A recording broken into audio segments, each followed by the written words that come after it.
This is Standing Watch. And now, Evangelist Norbert Link. Greetings everyone, and welcome back to our Standing Watch program. A couple of weeks or so ago, I had a program titled The Pope is Dead, Now What? This program today is entitled The Pope is Alive, Now What? Is he, Pope Leo XIV, up to the task? The Independent wrote on May 9, the first ever American-born Pope inherits a world in crisis. Leo XIV's vision for the Catholic Church is one of peace and justice, and building bridges, ready to receive with open arms all who need our charity, our presence, dialogue, love. His urgent message of peace confronts vast suffering and death from brutal wars, simmering tensions among nuclear powers, and a long shadow of abuse within a church he now leads.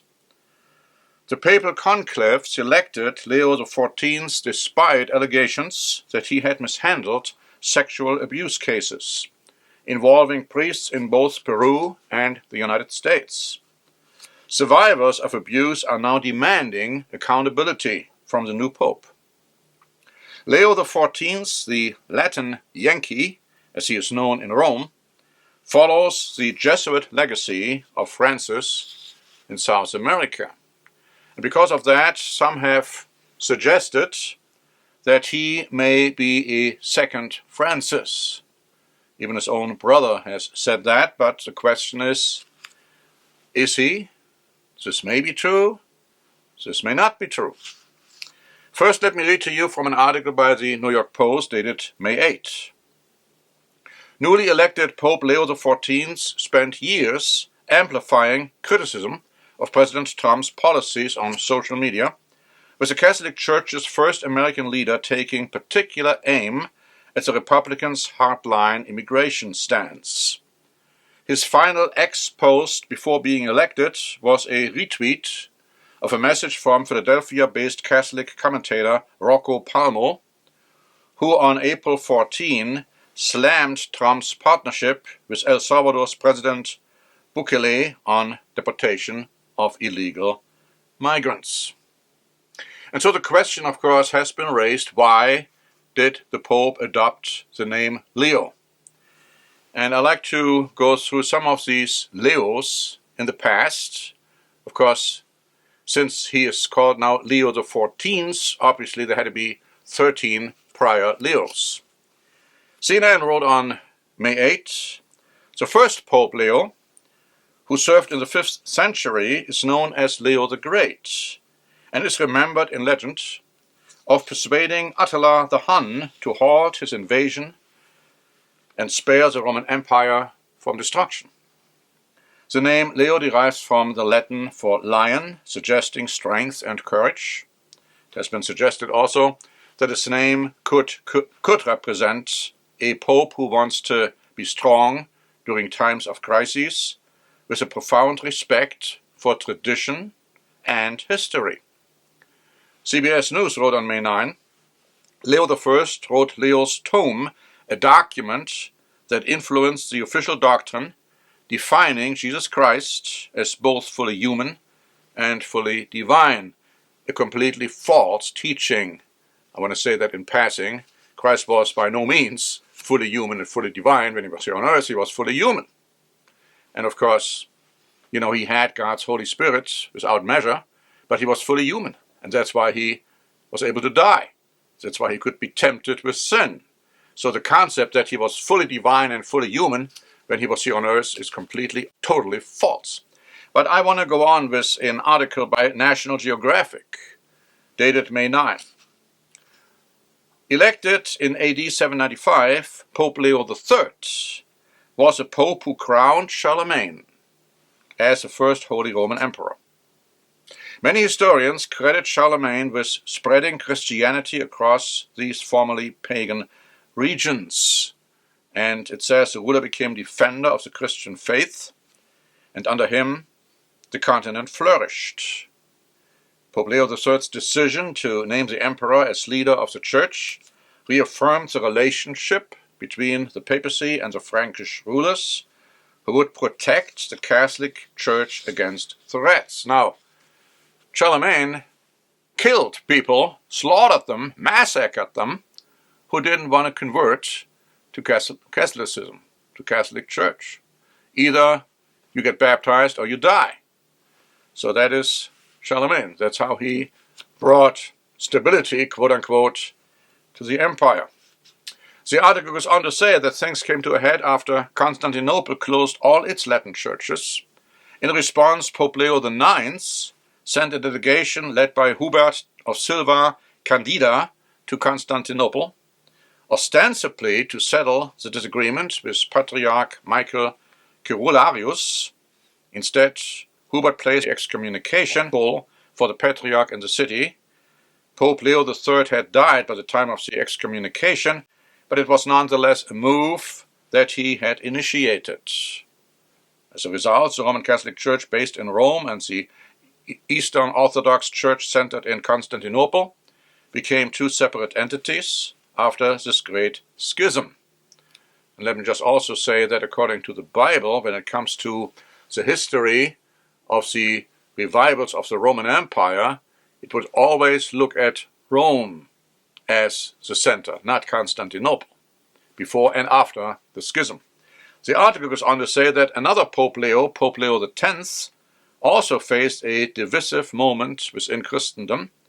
During the last year of his pontificate, Pope Leo X excommunicated Martin Luther.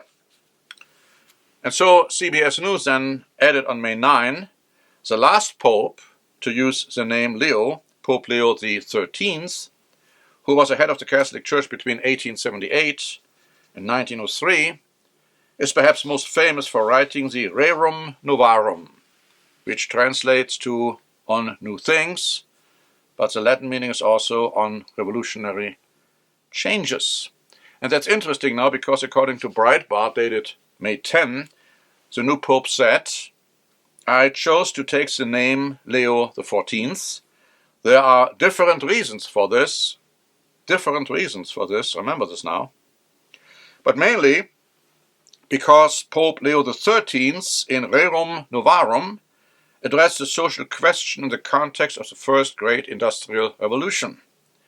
In our own day, the Church offers to everyone the treasury of her social teaching in response to another industrial revolution, and to developments in the field of artificial intelligence that pose new challenges for the defense of human dignity, justice, and labor. And he might very well be correct on that one, but I personally doubt that this was the main reason why he chose the name. Maybe that's what he meant to do, what he was thinking of doing, but I think he was led to use that name because of other reasons as well, as we have just explained some of them from a historic standpoint, very important biblical historic standpoint, because Charlemagne, of course, was one of the leaders of the revival of the Roman Empire as prophesied in the Bible.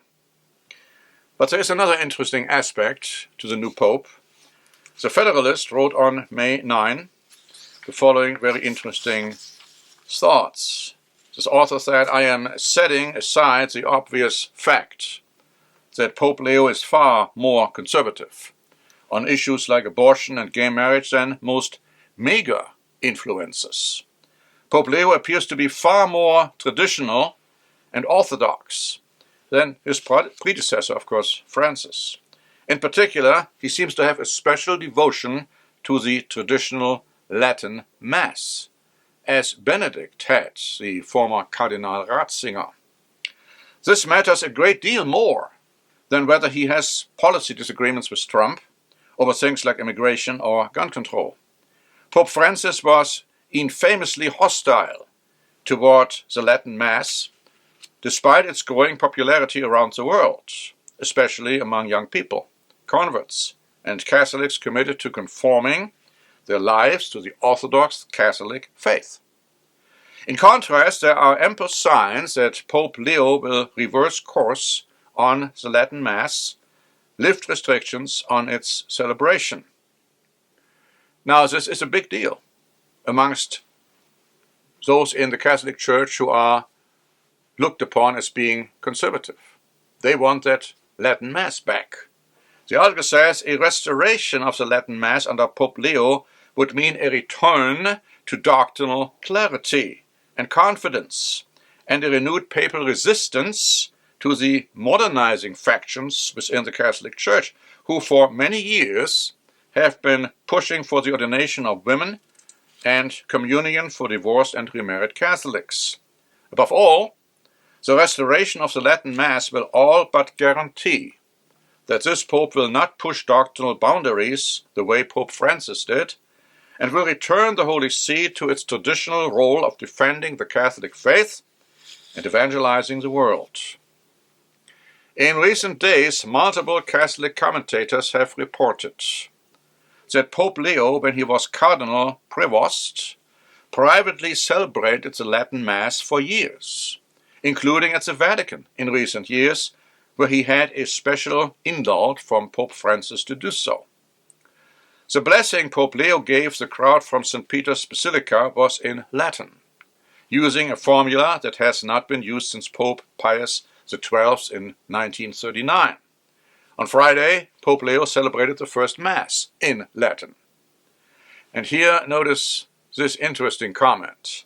All Catholics should hope and pray for this, but so should all non-Catholics, whether Protestants or unbelievers, for the simple reason that without a clear, strong voice in the Holy See defending the faith, our civilization will not long endure.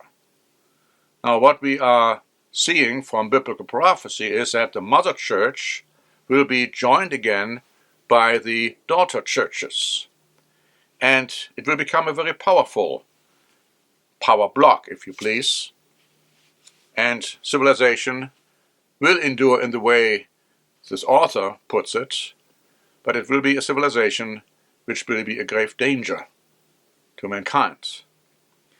Newsmax speculated some more about what Pope Leo XIV might stand for, and so on May 11 they wrote, based on a 2012 address to bishops, Leo would likely bring the church back in line.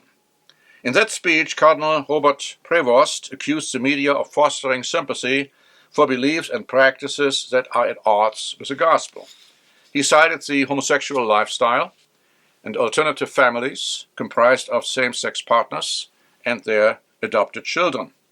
Also, Prevost shut down a government initiative to promote gender ideology in schools while he was bishop in Peru. The promotion of gender ideology is confusing because it seeks to create genders that don't exist, he said at the time. On abortion, Prevost posted a photograph from a March for Life event with the exhortation, "Let's defend human life at all times." In regards to capital punishment, Prevost said in a 2015 post, "It's time to end the death penalty." The new pope is aligned with the previous pope on climate change. In November, Prevost said it is time to move from words to action on the environmental crisis, according to the Post. And then let's not forget the issues of immigration and gun control. So, looking at all of that, it appears very clear that the new pope is going to be a lot more conservative than the previous one, and that he will stand for quote-unquote doctrinal clarity. In other words, bringing the Catholic Church back to its doctrinal heritage and its doctrinal origins. Now, why is this important? Why is this even something we are addressing here in this program? Because Christ told us to watch always, to pray that we are going to be counted worthy to escape all the terrible things which are going to take place, and to be able to stand in front of the Son of Man. He said, when you see the fig tree blossoming, you know that the time is near. And so he is giving us a lots of signs, a lots of things to look at insofar as the end time is concerned and the events which will have to take place. The whole book of Revelation is filled with admonitions, with news which are going to happen, and it has a lot to say about the Catholic Church and the Pope. So that's why we are going to keep you informed, and we are going to continue to do so. And so I thank you very much for listening. And until next time, this is Norbert Link for the Standing Watch program. Standing Watch is a presentation by the Church of the Eternal God, P.O. Box 270519, San Diego, California 92198. More information is also available at our website, eternalgod.org.